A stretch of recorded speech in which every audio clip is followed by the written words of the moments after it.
Olá pessoal, estamos agora na nossa segunda aula, né? E essa segunda aula nós vamos ver aí nessa parte de introdução à meteorologia para o setor elétrico, especificamente sobre bacias hidrográficas, falar um pouco de ciclo hidrológico, entre outras coisas. Então, essa base, né, a gente vai começar agora a aprofundar mais um pouco do que nós vimos na aula passada, ok? Então a primeira coisa que a gente tem que falar é o ciclo hidrológico, né? Então a gente tem um ciclo da água no nosso planeta.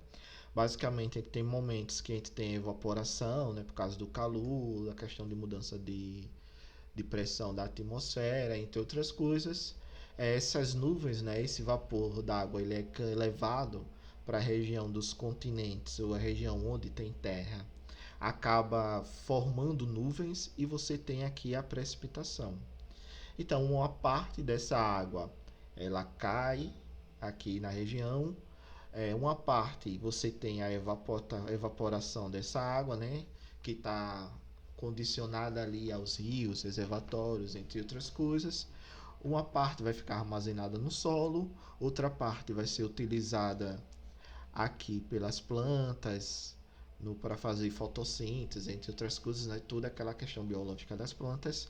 E uma parte vai ser infiltrada aqui no solo, vai percorrer via o subsolo aqui, e uma parte chega nos rios. Essa parte que chega nos rios é o que vai nos interessar no fim desse ciclo hidrológico, né? A gente quer saber o quanto de água a gente vai ter disponível para poder gerar eletricidade ou armazenar essa água aí nos reservatórios para poder usar. E no fim de tudo, o rio ele sempre vai encontrar o mar. Então você vai ter aí os rios caminhando por mar, forma pequenas bacias, né, que a gente pode chamar de subbacias. Depois a gente tem as bacias de referências, que são as maiores no país, como eu mostrei lá para vocês na aula anterior. E dentro desse ciclo hidrológico, eu gosto muito dessa figura, porque ela mostra assim bem específico o que acontece. Então a gente tem ali as nuvens, essas nuvens elas são carregadas, acontece a condensação e acontece a precipitação. Nesse caso aí é um exemplo do uso múltiplo das águas. Então a gente tem essa condensação da água, essa água precipita, né, cai em forma de gotas, gotículas, chega ao rio, chega ao lençol freático. Uma parte dela nós usamos para agricultura, por exemplo, irrigação, cultivo aqui de várias coisas, uso de alimentação animal, né, descendentação animal humana. A gente também usa essa água para poder gerar aqui a nossa pequena usina hidrelétrica, representando, né, energia, e essa energia vai ser utilizada aqui para alimentar nossas casas e tem toda essa rede de distribuição.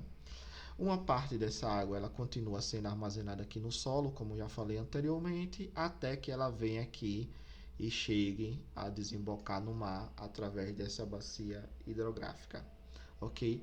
Basicamente, o ciclo hidrológico é isso. Então, claro que isso entre quando você computa o modelo chuva-vazão, você acaba transformando esse ciclo hidrológico em números, e você tenta modelar qual será o comportamento das vazões em determinada região. Aí você faz estudos, então tem uma série de coisas que são mais complexas que isso virá em um curso mais específico, ok? Então a gente revisitando, né, aquela figura lá que eu mostrei na primeira aula sobre as principais bacias por subsistema.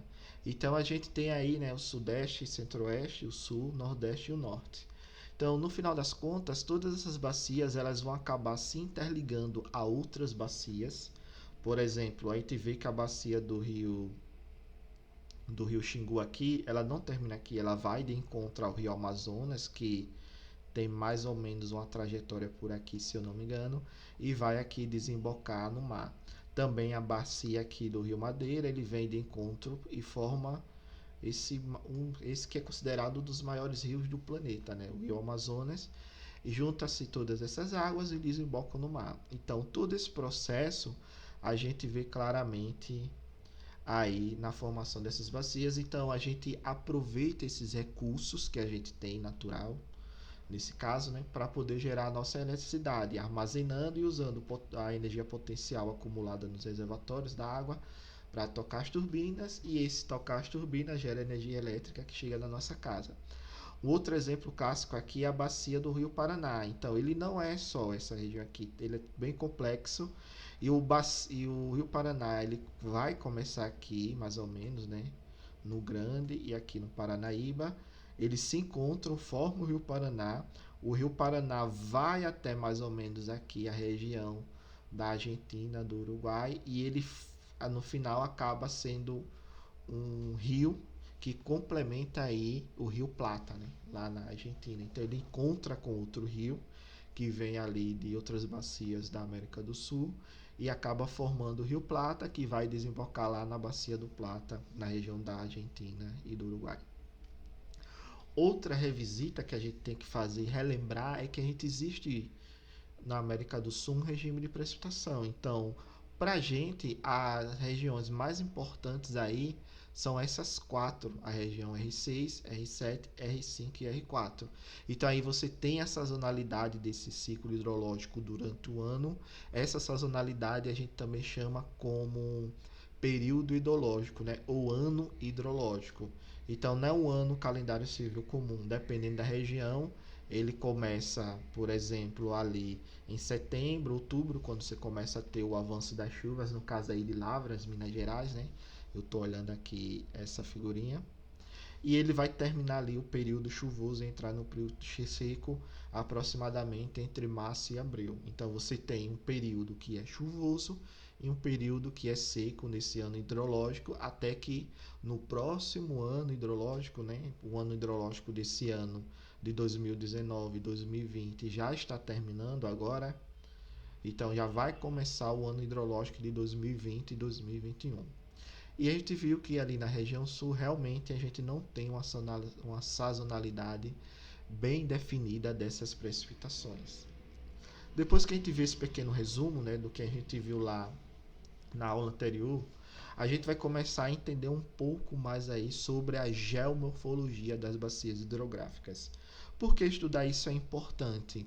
A gente tem que lembrar que um modelo que o ONS utiliza, o modelo hidrológico que nós vamos utilizar, por exemplo, o SMAP, o CEPINS ou qualquer outro modelo de grandes bacias, propagação de vazão, ele, pelo próprio nome, né, você está tentando modelar uma realidade que chegue mais próximo ao que a natureza nos mostra, né? Porque ela vai nos mostrar. Então, muitas vezes esses modelos eles acabam superestimando ou subestimando esses valores aí de vazões previstas. Então, nessa geomorfologia, a gente tem que entender que, pela definição, a bacia hidrográfica ela é uma área onde ocorre a drenagem da água das chuvas para um determinado curso d'água, né? Geralmente um rio. O que isso quer dizer? Quer dizer que você vai ter uma delimitação geográfica ao redor de um curso de água, um rio, que toda a água que cair naquela delimitação, ela vai chegar a um único ponto. Esse único ponto a gente chama aqui de exutório ou exutório, né? Algumas pessoas falam, mas eu falo exutório. Então, por quê? Porque esse terreno ele tem um declive e essa água ela vem de diversas fontes, por exemplo, rios, ribeirões, elas desaguam em um determinado rio e formam assim uma bacia hidrográfica. Então, essa é a definição da bacia hidrográfica e a gente tem que ter aí essa noção muito grande. No nosso caso do sistema elétrico, né, esse exutório, né, esse ponto onde você vai ter toda a convergência dessa água aí que é transformada a partir das chuvas, né, que caíram, muitas vezes ela será, na verdade, né, se você perceber, as UHS, né, as unidades hidrelétricas, as usinas hidrelétricas. Então, quando eu falo lá, eu tenho a bacia do rio Xingu, Belo Monte, então eu coloquei essa usina em um ponto que toda aquela área de drenagem, né, deixa eu voltar aqui o slide anterior, por exemplo, eu estou aqui falando de Belo Monte fica mais ou menos aqui. Então, toda a água que cair nessa divisão aqui de água, nessa bacia hidrográfica aqui, que é bacia grande, né? Realmente, geralmente a gente fala que no Brasil a gente tem bacias gigantes, não igual, por exemplo, as bacias europeias, que são bacias pequenas. Então, toda a água que cair aqui dentro dessa área, você vai ter ela toda correndo para a região aqui de Belo Monte. Então, vai todo mundo convergir para esse estuário e esse estuário vai ser a nossa usina hidroelétrica, ok? Então, a gente percebe aqui também nessa figura que a gente tem rios de primeira ordem, rios de segunda ordem, rios de terceira ordem e rios aqui de quarta ordem, né? Então, geralmente, quanto maior a ordem, mais largo é esse rio. Então, é como se fosse uma zona realmente de captação. Caiu um pouco de água aqui nesses rios de primeira ordem, eles vão correr como se fossem veias e vão se juntar aqui aos rios de segunda ordem, que por sua vez juntam-se aqui aos rios de terceira ordem, chegando aqui a se juntar aos rios de quarta ordem, nesse exemplo, né? Mas tem mais ordens de rios dependendo da classificação aí da geomorfologia da bacia hidrográfica. Então isso é bem interessante porque a gente começa a perceber que já começa a ter uma noção de uma determinada modelagem dessas bacias. Outra coisa também, né?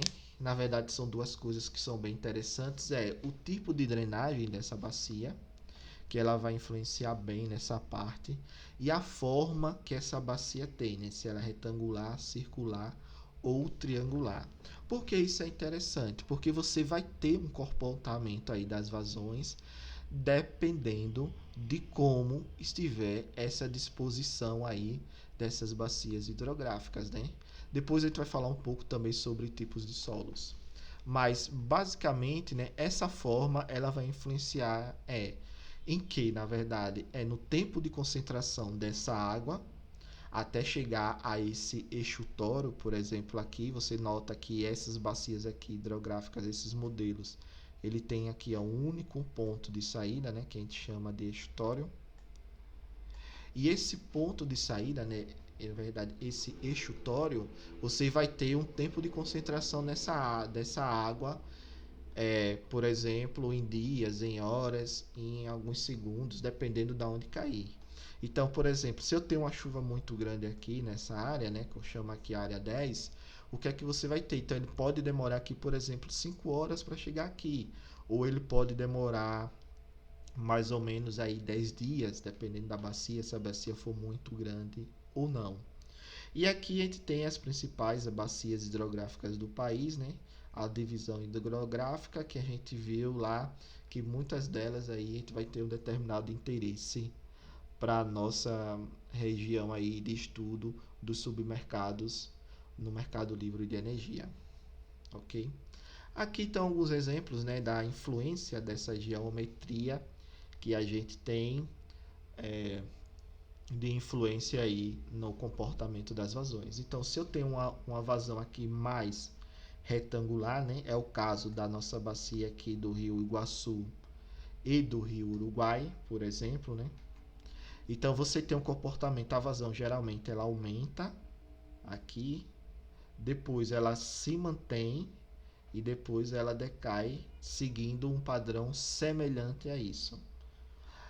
Aqui, quando você tem um formato mais triangular, você tem essa geometria aqui de vazão. Então, você tem a vazão aumentando bem, depois ela tem um pico e depois ela cai bem aqui, seguindo essa formatação. E essa bacia aqui é a bacia do Paranapanema, né? Que representa aqui mais essa forma triangular. Não tentem achar nas bacias uma forma assim perfeita, retangular, triangular ou circular, porque isso na natureza não existe. O que você vai achar são bacias que parecem que têm essas formas retangular, triangular e circular. E um exemplo aqui de uma bacia mais circular, eu trouxe aqui a bacia do Rio Paranaíba. Então, você tem aqui o estuário dele, nessa região, e você teria essa formatação aqui, mais ou menos, do comportamento das vazões até chegar nesse estuário. Então, isso é importante para você avaliar qual vai ser o comportamento dessas vazões. e, consequentemente, né, no comportamento da energia natural afluente no determinado sistema. Um exemplo clássico são as bacias do sul. Muitas vezes você tem a bacia do sul com uma chuva muito grande, lá você tem rochas, né? Então você tem um escoamento superficial muito rápido na região. Ela atinge um pico muito grande e alguns dias depois que parou de chover, você percebe que esse pico ele se mantém. Então ele está mantendo, na verdade, aqui, pelo formato dessa bacia, essa componente aqui, ó. Então, o modelo de chuva-vazão dificilmente ele vai pegar, ele vai ter essa sensibilidade, porque ele foi calibrado com o histórico, mas ele vai tentar representar o mais próximo possível da natureza. E muitas vezes, quando ele tenta representar, ele acaba pegando mais uns picos muito grandes. E às vezes eu estou conversando com o pessoal do mercado, o pessoal, mas parou de chover há 3 dias e o modelo está colocando um pico de uma vazão muito alta no sul, mas eu falo, olha, tem que ter cuidado, por quê? Porque o modelo ele está mostrando esse pico, mas a gente sabe em estudos que ele tem a tendência a não se realizar. Você tem o pico, ele se mantém um determinado período e depois cai. Então, muitas vezes o que acontece é que você passou alguns dias sem chuva, as pessoas pensam que a vazão vai cair rápido, mas isso depende muito da forma da bacia e da influência, né, que essa forma dessa bacia, essa geometria vai exercer sobre a vazão. Então, na hora de modelar, você também tem que ficar esperto nisso. Você tem que ver o que realmente pode acontecer nesse período onde você tem aí o declínio das chuvas e essa falta, essa redução de chuvas nas regiões e acaba mantendo. E muitas vezes isso influencia muito que você tem uma cascata, né? A bacia na verdade ela é uma cascata, então começa em um determinado ponto, né? Que geralmente é na cabeceira, então você começa a contar aquela vazão e ela vai tendo essa propagação dessa vazão durante o percurso. E isso pode fazer muitas vezes que você tenha o aumento sim de vazão em determinadas regiões onde não apresentou chuva, por exemplo. Então aí é que você tem que ficar ligado e ver o que é que vai acontecer. Outro fato muito importante na geomorfologia das bacias hidrográficas são os tipos de solo.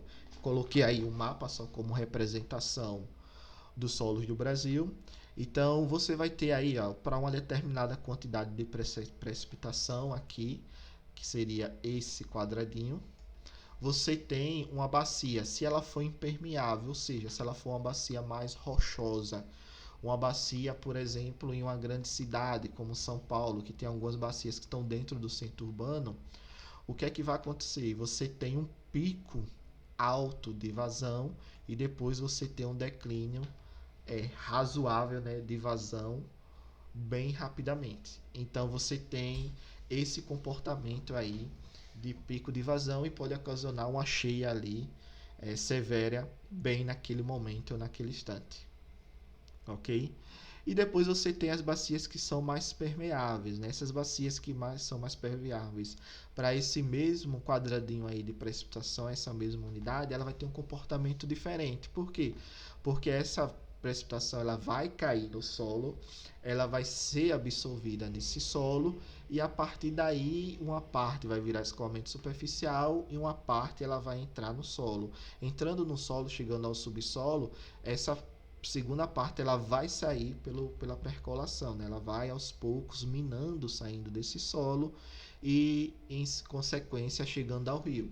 Então você tem um aumento da vazão aqui, a manutenção dessa vazão de uma forma bem mais comportada do que uma bacia impermeável.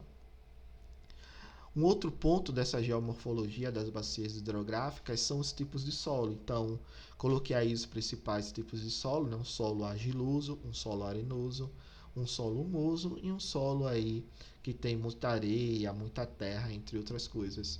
Então, dependendo de cada tipo de solo que você tem uma determinada aí absorção dessa água, um coeficiente, e isso influencia bem nas bacias. Isso é o que nós vemos claramente, por exemplo, quando você tem uma chuva nas bacias do Paranaíba e do Grande, que tem um solo mais arenoso, argiloso. Então você tem uma infiltração maior dessa água e você tem um comportamento aí das vazões é, mais comportado, na verdade. Né? Você tem um desenvolvimento dessas vazões sem um pico muito extremo. Né? Mas quando você compara com as bacias da região sul, por exemplo, Uruguai e Iguaçu, você vai perceber claramente que essas bacias elas são mais rochosas.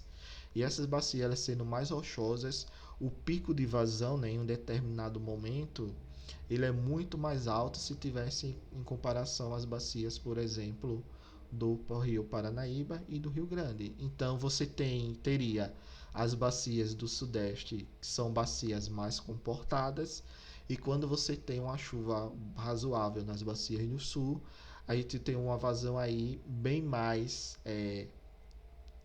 que a gente chama nervosa, né, no setor. Então você tem essas mudanças muito rápido do comportamento das vazões na região sul ou em comparação a das regiões aí sudeste, né? Ok? Então isso tudo é para a gente ter uma noção mais ou menos como funciona aí a nossa bacia hidrográfica. Então uma outra coisa também que é interessante comentar e falar é o que a gente chama de hidrograma, né? Então a gente tem o que a gente chama de estudo das vazões. O que é um hidrograma? O hidrograma ele é um gráfico que relaciona a vazão de uma bacia hidrográfica ao tempo, né? Na verdade, ele mostra uma relação entre a precipitação e a vazão, e é uma interação de todos os componentes do ciclo hidrológico que existe entre a ocorrência da precipitação e a vazão produzida nessa bacia hidrográfica. Então, ele tem esse formato aqui mais ou menos, né? A gente tem uma precipitação que ocorreu em unidades de tempos, que pode ser horas, dias, por exemplo. Você tem uma vazão que estava aqui partindo, né, desse ponto A, ocorreu essa chuva aqui em vários dias, a vazão ela começa a aumentar aos poucos, ela vai chegando aqui a um determinados períodos de infiltração, determinados períodos de escoamento, e você tem aqui o aumento dessa vazão, ela chega a um pico e depois essa vazão declina porque você não teve mais chuvas correspondentes nessa região. Então aí basicamente você consegue ver o escoamento subterrâneo, né, o quanto de chuva infiltrou, depois ele veio, seguiu essa trajetória dessa curva, chegando aqui até o ponto C, escoamento subterrâneo, e essa outra curva aqui, à medida que o solo vai saturando, você vai ter aqui o escoamento superficial, que é o escoamento que a gente chama direto, né, o escoamento que vai diretamente para o rio, não passa por esse processo de infiltração no solo. E o escoamento subterrâneo é o que a gente chama na hidrologia também de escoamento base, né? É aquela água que está no solo e que aos poucos ela vai chegar lá ao nosso rio. E aqui tem dois exemplos, né, reais de como mais ou menos funciona esse hidrograma. Você tem aqui nesse eixo a precipitação que ocorreu durante esse período e aqui você tem um comportamento das vazões nessa região. Então, correu uma chuva, né? Ele depois de um determinado período, se a gente fizer um corte aqui, ó, depois de um determinado período, ele começa a ter uma resposta nessa vazão, atinge o pico. Quando atinge um pico aqui, você ainda tem um pouco de chuva, ele começa a decair. Então, ele deveria decair por essa linha aqui mais escura, mas na verdade você tem outra chuva e você aqui tem essa resposta serrilhada até que para totalmente de chover e a vazão ela continua caindo de acordo com o tempo e ela vai avançando aos poucos ao longo aí, porque você não tem mais esse escoamento superficial e acaba usando mais o escoamento subterrâneo, ok?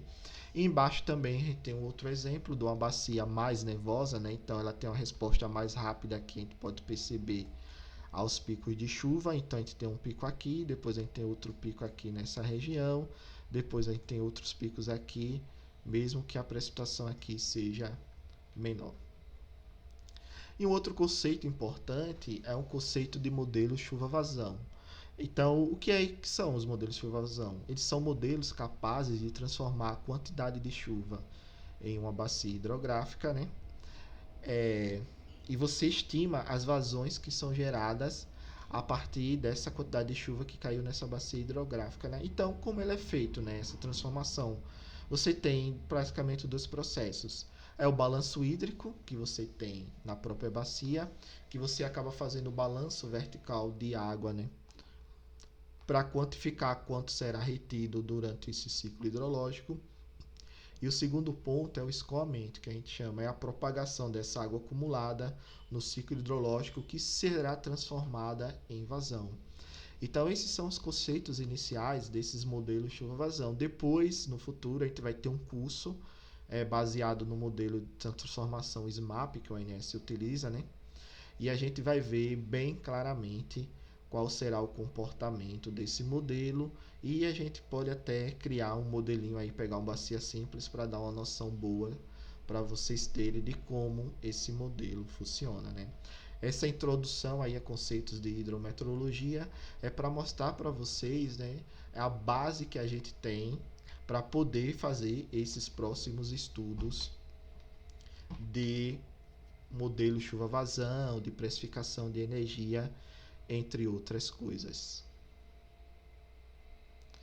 E ainda agora, continuando, né, para finalizar essa parte dessa segunda aula de bacias hidrográficas, nós temos também a complementariedade desse estudo das vazões.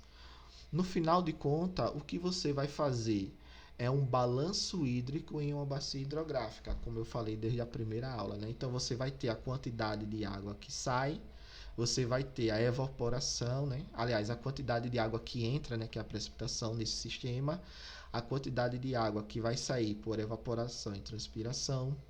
Você vai ter também o escoamento superficial, né, que seria a nossa vazão. Vazão ela vai ser representada pela letra Q.